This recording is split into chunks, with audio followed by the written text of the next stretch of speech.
नमस्कार दर्शकों, डिजी न्यूज में आप सभी का स्वागत है। मैं हूं हरिनानी। आज हमारे साथ मौजूद हैं मध्य प्रदेश शासन के गृह मंत्री श्री उमाशंकर गुप्ता।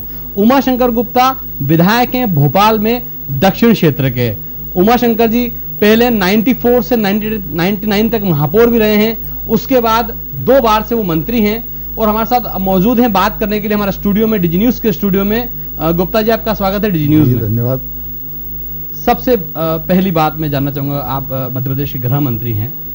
मध्य प्रदेश में आज क्राइम नंबर 1 पे है। पूरे देश में अगर देखें तो मध्य प्रदेश में अगर कलंकित मध्य प्रदेश।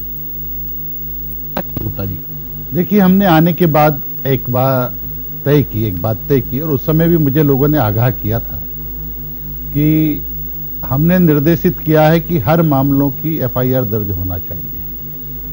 और मुझे उस समय बहुत से मेरे मित्रों ने भी ये आगाह किया था कि 100% अगर एफआईआर दर्ज होने लगेगी तो आंकड़ों में मध्य प्रदेश सबसे आगे निकल जाएगा। लेकिन मैंने कहा था आंकड़ों में भले ही निकल जाएं, लेकिन जमीनी हकीकत पे क्राइम कम होना चाहिए। और चूंकि अगर एफआईआर को आंकड़ों के चक्कर में कम करता है अगर प्रशासन, तो साधारणतः पिटता उसमें गरीब है, क्योंकि पावरफुल लोग तो कहीं ना कहीं से किसी ना किसी प्रकार से अपनी एफआईआर दर्ज करा ही लेते हैं। और अन्याय अगर होता है तो उस गरीब को वास्तव में जिसको न्याय की जरूरत है उसके साथ होता है। और इसलिए हमने ये तय किया है कि आंकड़े कहीं भी जाएं, लेकिन मध्य प्रदेश में हम 100% एफआईआर दर्ज करेंगे। मुझे लगता है कि वो भी बहुत बड़ा कारण हो सकता है आंकड़ों में जाने पर, क्योंकि जब बाकी प्रदेशों के लोग मध्य प्रदेश में आते हैं या मध्य प्रदेश के लोग उन प्रदेशों में जाते हैं जो क्राइम जहाँ है, तो वो भी आश्चर्य व्यक्त करते हैं इन आंकड़ों पर कि जमीनी हकीकत कुछ और है। क्राइम में बहुत से प्रदेश कई मामलों में आगे हैं। मध्य प्रदेश फिर भी अपेक्षाकृत शांत प्रदेश है, यहाँ की जनता शांत प्रवृत्ति की है। लेकिन हमने इन बातों से समझौता करना नहीं चाहा है आंकड़ों में, और इसलिए आंकड़ों की तरफ हम ये चिंता जरूर कर रहे हैं कि धीरे धीरे ये प्रवृत्ति क्राइम की खत्म हो।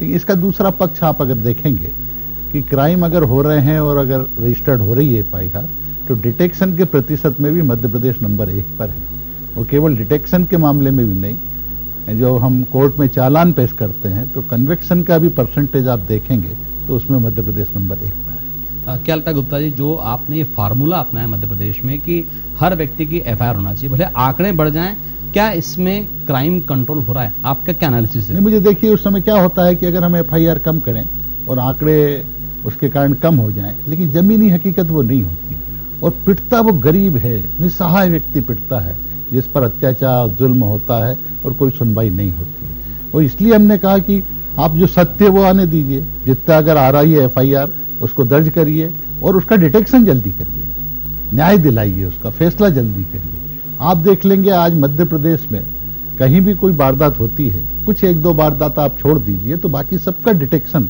आप देखेंगे तो जिस तेजी से मध्य प्रदेश में हो रहा है, मुझे लगता है हिंदुस्तान में एक रिकॉर्ड कायम किया है हमने। पुलिस को इस ओर हमने प्रवृत्त किया है कि इस चक्कर में मत पड़ो आंकड़े के, तुम तो कोई आया है उसकी रिपोर्ट दर्ज करो, उसकी जांच करो, और अगर कोई दोषी है तो उसके खिलाफ तत्काल कार्रवाई करो। इसमें हम बहुत तेजी से आगे बढ़ रहे हैं। कार्यकर्ता आपसे घबराता है क्योंकि आपको अनुशासन पसंद है। आपने पुलिस को भी हिदायत दे रखी है कि पुलिस के काम में कोई भी नेता राजनेता हस्तक्षेप नहीं करे। नहीं, मेरा यह मतलब है कि मेरे से जब मैं गृह मंत्री बना था तो मीडिया ने एक प्रश्न पूछा था कि राजनीतिक हस्तक्षेप कितना चलेगा, और उस समय मैंने कहा था पूरा चलेगा। राजनीतिक लोग, जनप्रतिनिधि, जनता चुनती इसलिए है कि उनके प्रति अगर कोई अन्याय हो रहा है तो उसकी आवाज उठाने वाला कोई होना चाहिए। इसलिए राजनेताओं का, चाहे वो हमारी रूलिंग पार्टी के हों या दूसरी पार्टी के हों, जनप्रतिनिधिगण, वो कोई बात समस्या लेकर आएंगे, वो पूरी तरफ से उनको कहने का अधिकार है। लेकिन मध्य प्रदेश में हमने पुलिस को माननीय मुख्यमंत्री जी के निर्देश के अनुसार ये स्पष्ट कहा हुआ है कि कार्रवाई निष्पक्षता के साथ होना चाहिए। किसी के साथ किसी पार्टी एफिलिएशन के कारण या किसी और कारणों से पक्षपात या नहीं दिखना चाहिए, न्याय मिलना चाहिए, और इसलिए इस पर हम स्थिर हैं। अभी हाल ही में जनगणना हुई है। मध्य प्रदेश में करीब 725 करोड़ लोग रहते हैं। ऐसे में आगे पुलिस का एक्सपांशन कैसे होगा? बड़ा अच्छा आपने प्रश्न भी पूछा है, और पिछले दिनों इसी बात पर हमारे मुख्यमंत्री जी ने अब पुलिस बल की वृद्धि जो है उसको जनसंख्या से जोड़ दिया है कि मध्य प्रदेश में 6255 की तो अभी उन्होंने 3 साल के लिए स्वीकृति दी है, क्योंकि अभी हमारी ट्रेनिंग कैपेसिटी भी इतनी है। हर ईयर 1500-1600 थी, इसको बढ़ाकर हम 2200 तक लाए हैं। लेकिन आगे पुलिस बल की वृद्धि स्वतः ऑटोमेटिक जनसंख्या वृद्धि के अनुपात में बढ़ती जाएगी, ताकि ये जो समस्या कई बार आती है कि पिछले दुर्भाग्य से कांग्रेस के 10 साल में भर्ती बाकी विभाग की जैसे नहीं हुई, पुलिस में भी नहीं हुई, और कम से कम 17,000 की कमी मध्य प्रदेश के पुलिस बल में हो गई थी, जिसको इस 7 साल में करीब 8,000 के करीब हमने भर्ती करके पूरा करने की कोशिश की है। लेकिन आगे इस जनसंख्या के साथ इस संख्या को जोड़ दिया है, तो निश्चित ही इसका लाभ प्रदेश को मिलेगा। एज ए गृह मंत्री आप क्या मानते हैं, जो आज 7.25 करोड़ की जनता मध्य प्रदेश में वास कर रही है, उसमें कितना बल अतिरिक्त और देने की आवश्यकता है? मुझे लगता है अभी तो कम से कम 10-12 हजार हमें और भर्ती की जरूरत है। लेकिन क्या है कि पुलिस विभाग में एकदम अगर भर्ती कर भी लें, संसाधन जुटा भी लें, तो ट्रेनिंग के बिना उनका उपयोग नहीं होता है। सही बात। और वो ट्रेनिंग की कैपेसिटी भी हम धीरे धीरे बढ़ा रहे हैं। तो जैसे जैसे अभी जैसे 2200 की हमारी कैपेसिटी है, उतनी पूरी भर्ती हम हर साल करते जा रहे हैं।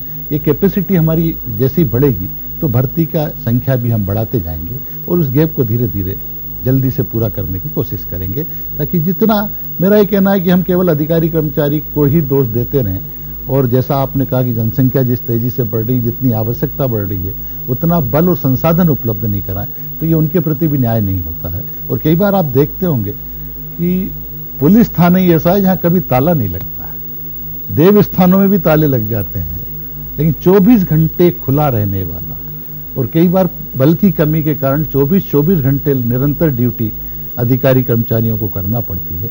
तो इसको भी हमें धीरे धीरे देखने की जरूरत पड़ेगी कि हम उनके साथ भी ये करें। तो इस दृष्टि से भी बहुत तेजी से ये सरकार काम करेगी। हमको इस बात की खुशी है गुप्ता जी की, पिछली बार जब हमारे स्टूडियो आए थे तो हमने एक मुद्दा उठाया था कि जो पुलिस वाले हैं उनको घरों की भी समस्या है, उसको लेके आपने शायद कुछ मूवमेंट चालू करा है, और पुलिस वालों के जो जवान हैं उनके कुछ योजना अपनाए, उनके घर बन रहे हैं, वो योजना आपसे जानना चाहेंगे। देखिए, पुलिस वालों की ड्यूटी तो बड़ी सख्त है, जैसा मैंने निवेदन किया, लेकिन उनकी सुविधाओं की चिंता अभी तक उतनी नहीं की गई। 24-36 घंटे ड्यूटी करके घर जाता है तो देखता है कि वो लाइन चौक पड़ी हुई है, पानी नहीं आया है, मकान का मेंटेनेंस कुछ नहीं हो रहा है।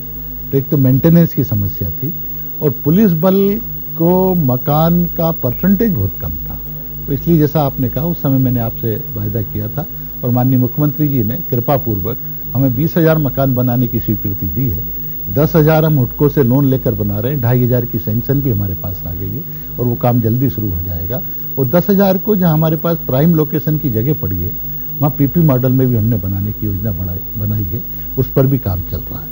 पहली बार हमने पिछले बार पुलिस आवासों की मरम्मत के लिए 5 करोड़ रुपए का बजट सरकार की तरफ से दिया था, आगे भी इसे कंटिन्यू करेंगे। तो उनके आवासों की, कॉलोनियों की मरम्मत, सड़क, सीवेज, पानी, इसकी व्यवस्था भी हम कर रहे हैं, क्योंकि हमारा ऐसा मानना है कि उनसे काम भी सख्ती से लीजिए, पूरा काम लीजिए, लेकिन जो उनको सुविधाएं मिलना चाहिए उनके परिवार को, वो भी हमें देना चाहिए। गुप्ता जी, भ्रष्टाचार की आवाज आम जन पूरे देश में उठा रहा है। आपको मालूम होगा अन्य हजारे जी का भी आंदोलन जो हुआ है, और भ्रष्टाचार की हम बात करें, अगर सबसे ज्यादा भ्रष्टाचार अगर पाया जाता तो पुलिस में, ये आप हमसे बेहतर जानते हैं। तो ये भ्रष्टाचार पुलिस का मध्य प्रदेश में कैसे कम होगा? आप एक नीति भी ला रहे थे कि कोई पुलिस वाला अपने पूरी जो उसकी जिंदगी होती है उसमें एक जगह पे 5 साल से अधिक काम नहीं करेगा, पर आज भी मध्य प्रदेश में गुप्ता जी ऐसे कई एग्जाम्पल हैं जो वही टीआई, वही सीएसपी, वही एडिशनल एसपी घूम फिर के पूरी नौकरी वहीं करना चाहते हैं। आपने ठीक कहा, अभी तक ये चलता रहा है, लेकिन पिछले दिनों माननीय मुख्यमंत्री जी ने एक मंथन कार्यक्रम किया था सभी विभागों का। उसमें अधिकारी, जनप्रतिनिधि बैठे थे कि इसमें जो काम चल रहे हैं उनको कैसे हम ठीक कर सकते हैं। उसमें भी ये सुझाव आया था, और हमने इसको ऑर्डर निकाल दिए हैं, और इस साल से सख्ती से हम लागू कर देंगे कि कोई भी अधिकारी 5 साल से अधिक पूरी सर्विस लाइफ में एक जिले में नहीं रह पाएगा, और उसके हिसाब से हमने कार्यवाही को छूट मिलेगी इस बार मई जून में। हम इस सारी व्यवस्था को लागू कर देंगे। मैं एक एग्जाम्पल, ताजा एग्जाम्पल दूंगा गृह मंत्री जी। पिछले दिनों आप इंदौर आए थे, इंदौर में एक टीआई झाला की शिकायत थी, आपने तत्काल प्रभाव से लाइन अटैच कर दिया था। उसी झाला को वापस प्रमोट करके थाना जूनी इंदौर, जो कि महत्वपूर्ण थाना इंदौर में, उसे वहां बिठा दिया गया। गृह मंत्री आते हैं, दंडित करते हैं, आपने दंडित करा होगा, काफी सोच समझ के करा होगा, काफी जनता खुश थी कि गृह मंत्री